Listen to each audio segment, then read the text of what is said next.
মমতা ব্যানার্জিকে কাছ থেকে যতটুকু দেখেছি তাতে ওনাকে একজন সূক্ষ্ম বুদ্ধিসম্পন্ন রাজনৈতিক নেত্রী কোনো দিনই মনে হয়নি, বরং ৮-১০টা লোকের মতো স্থূলবুদ্ধি সম্পন্ন একজন নেত্রী মনে হয়েছে। তাহলে প্রশ্ন আসে, তিনি তার জীবনে এত বড় রাজনৈতিক সাফল্য পেয়েছিলেন কী করে?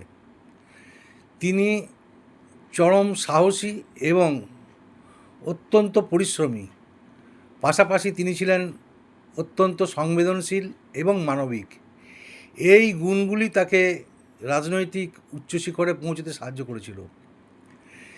তিনি যে সূক্ষ্মবুদ্ধি সম্পন্ন রাজনৈতিক নেত্রী নন তার সবচেয়ে বড় প্রমাণ, বামপন্থীদের মতো শক্তিশালী রাজনৈতিক সংগঠনকে তিনি এই রাজ্যে পরাজিত করে ক্ষমতা দখল করার পর তিনি তার অল্প বয়সী ভাইপো তাকে তার দলে এনে তিনি তার রাজনৈতিক যে সংগঠন তার শীর্ষে পৌঁছে দিয়েছিলেন।